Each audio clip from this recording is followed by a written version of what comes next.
할렐루야, 오늘도 좋은 날입니다. 요한복음 21장 15절에서 19절 말씀 묵상입니다. 오늘은 내가 나를 사랑하느냐 라는 제목으로 말씀을 나누도록 하겠습니다. 예수님께서 베드로에게 찾아오신 다음에 제일 먼저 하신 일은 먹이시는 일이었습니다. 사실 제가 예수님이었다면 3번 배신했던 베드로에게 맛있는 밥은커녕 책망과 훈계의 말로 시작했을 것입니다. 시몬아, 내가 그렇게 조심하라고 말하지 않았느냐? 그런데 그 꼴이 뭐냐? 죽을지언정 나를 따르겠다고 큰 소리치더니 꼴 좋다. 기도하라고 말했더니 계속 졸기만 하더니 내 그럴 줄 알았다. 내가 숯불 앞에서 나를 부인할 때 아예 저주까지 퍼붓더라. 그러고도 얼굴을 내밀고 내 앞에 나오느냐? 총칼 앞에서도 아니고 어린 계집종 앞에서 나를 부인하냐? 그러고도 네가 수제자냐? 그러나 예수님은 죄책감에 시달리는 베드로에게 이렇게 말하지 않고 먼저 따뜻한 밥으로 육신의 배고픔을 채워주셨다는 것입니다. 그런 후에 예수님은 베드로에게 요한의 아들 시몬아라고 옛 이름을 불러주셨습니다. 예수님은 복음서에서 베드로를 항상 베드로라고 부르셨습니다. 우리가 알다시피 베드로의 뜻은 흔들리지 않는 반석이라는 의미입니다. 만약 3번이나 예수님을 부인한 배신자에게 반석아 라고 불렀다면 베드로는 아마 죄책감으로 고개를 들지 못했을 것입니다. 그래서인지 예수님은 베드로의 회심 전 이름인 시몬으로 부르십니다. 왜 그랬을까요? 이제 죄책감에서 벗어나 처음부터 다시 시작하라는 의미가 담겨 있는 것입니다.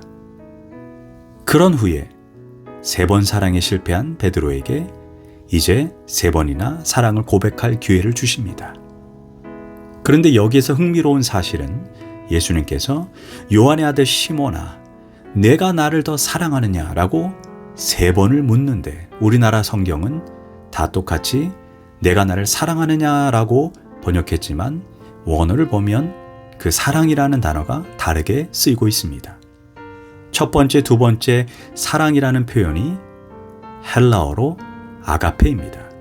즉, 너가 나를 무조건적으로 사랑할 수 있냐고 물으신 것입니다. 그런데 무슨 이유인지 3번째 물음에 나온 사랑은 헬라어로 필로우, 즉 친구의 우정을 의미합니다. 왜 3번째는 이렇게 물으셨을까요? 곰곰이 묵상해 보면 은혜가 넘칩니다.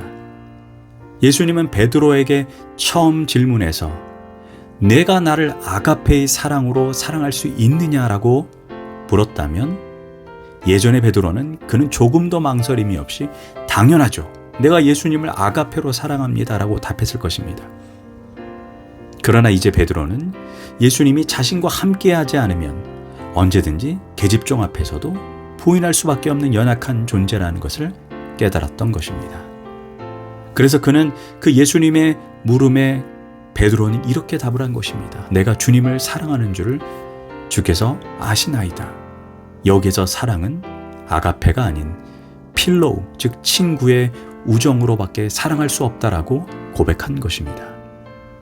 그러자 주님은 또다시 묻습니다.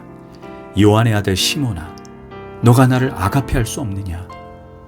그때도 베드로는 역시 주님, 저는 필로우, 친구의 우정으로밖에 주님을 사랑하지 못하는 연약한 자입니다 라고 동일한 고백을 합니다. 그때 3번째 주님은 이제 이렇게 묻습니다. 요한의 아들 시몬아, 그러면 너가 나를 필로우, 친구의 우정으로 사랑해 줄 수 있니? 라고 묻습니다. 저는 여기에 진정한 사랑이 있다고 생각합니다. 진정한 사랑은 상대방이 할 수 없는 사랑을 요구하지 않습니다. 상대방이 사랑할 수 있고 이해할 수 있는 눈높이로 내려가서 사랑해 주는 것이 진정한 사랑입니다. 왜 다툼이 있습니까? 왜 소리를 지릅니까? 내가 사랑하는 방식으로 상대방이 사랑해 주지 않기 때문입니다. 그러나 진정한 사랑은 상대방이 이해할 수 있는 사랑으로 자신의 눈높이를 낮추는 것입니다. 사실 이 눈높이 사랑 속에는 너가 나를 친구의 우정으로 사랑한다 해도 나는 너를 결국 아가페로 사랑한다라는 깊은 마음이 담긴 것입니다. 드디어 진정한 사랑을 경험한 베드로가 이렇게 대답합니다. 근신하여 이르되 주님 모든 것을 아심에 내가 주님을 사랑하는 줄을 주께서 아시나이다. 여기서 근신하여라는 표현은 사실 베드로에게 어울리지 않는 표현입니다. 베드로는 항상 말보다 행동이 앞서는 다혈질적이고 매우 즉흥적인 사람입니다. 그런 베드로가 근신한다라는 표현은 어쩌면 자신의 연약함, 부족함까지도 사랑해 주시는 그 예수님의 사랑에 큰 감동을 받았다는 표현입니다. 그런 후에 진실한 고백을 합니다. 주님, 내가 주님을 사랑하는지 주께서 아십니다. 진정한 사랑은 이렇게 상대방의 마음을 치유합니다. 베드로는 이제 상처로부터 치유받았습니다. 그런 베드로에게 이제 예수님은 사명을 주십니다. 내 어린 양을 먹이라. 이렇게 똑같이 3번이나 반복해서 말씀합니다. 이 말씀은 새로운 소명의 위탁입니다. 주님이 갈릴리 바닷가에서 처음 베드로를 만났을 때 주님이 주신 소명은 사람 낚는 어부가 되라, 즉 전도자의 소명이었습니다. 그러나 이제는 그분의 양들을 사랑으로 기르고 양육하는 목자의 소명을 주신다는 것입니다. 전도자와 목자의 소명 중 어느 것이 더 어려운 것일까요? 쉽게 말해 아기를 낳는 것이 어렵습니까? 기르는 것이 어렵습니까? 부모들은 알고 있습니다. 자식 낳기보다 기르기가 더 힘들다는 것을 알기에 뱃속에 넣고 다닐 때가 더 좋았지 라고 말하는 게 아니겠습니까? 이제 베드로를 실패의 자리에서 회복시킨 주님은 베드로에게 영혼을 기르고 양육하는 더 힘들고 어려운 소명을 위탁하신 것입니다. 속담에 실패는 성공의 어머니다라는 말이 있습니다. 이 말은 실패한 사람만 쓰임받는다라는 말이 아닙니다. 실패를 통해 무엇인가 배운 사람이 결국 귀하게 쓰임받는다는 말입니다. 그런 의미에서 한 성경학자가 성경에 나타난 하나님에 대해 2번째 기회를 주시는 하나님이라고 했습니다. 애굽인을 살해한 모세에게도 출애굽의 리더로 기회를 주십니다. 하나님의 선교의 명을 거절한 요나에게도 2번째 기회를 주십니다. 무엇보다 베드로에게도 2번의 기회를 허락해 주신 것입니다. 그러나 우리에게 새로운 소명이 주어졌다 해서 저절로 우리의 미래가 시온의 대로로 열리는 것은 아닙니다. 이제 베드로는 어떤 태도로 살아가야 할까요? 과거의 베드로의 실패의 원인은 바로 자만심, 교만이었습니다. 베드로가 주님을 배신하기 전에 어떤 고백을 했습니까? 모두 주를 버릴지라도 나는 결코 주를 버리지 않겠나이다. 또는 주여 내가 주와 함께 오게도 죽는 데에도 가기를 각오하겠습니다 하였습니다. 차라리 주님이 닭 울기 전에 내가 3번 나를 부인할 것이다 라는 말씀에 납작 엎드려 맞습니다 주님, 저는 연약한 자입니다 라고 했다면 그는 넘어지지 않았을 것입니다. 그래서 우리는 바울 사도의 말처럼 선줄로 생각한 자는 넘어질까 조심하라, 이 말씀을 기억해야 합니다. 이제 실패를 통해 배운 베드로에게 주님은 18절에서 이렇게 말합니다.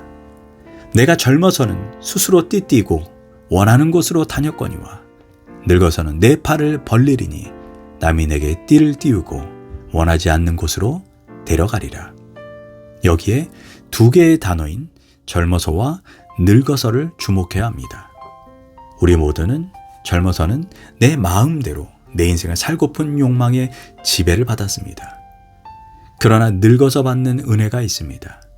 내 인생이 내 마음대로 되지 않는다라는 것입니다. 비로소 우리는 하나님이 우리 인생의 주인이심을 깨닫고 그의 주권 앞에 항복합니다. 그리고 그의 주권과 섭리로 내가 이곳까지 오게 된 것입니다. 19절은 베드로를 향한 주님의 마지막 부분입니다. 이 말씀을 하심은 베드로가 어떤 죽음으로 하나님께 영광을 돌릴 것을 가리키심이러라. 이 말씀을 하시고 베드로에게 나를 따르라 하시니 그의 마지막에 하나님에게 영광이 되기 위해 하나님이 직접 개입하셔서 베드로를 인도하시겠다는 것입니다.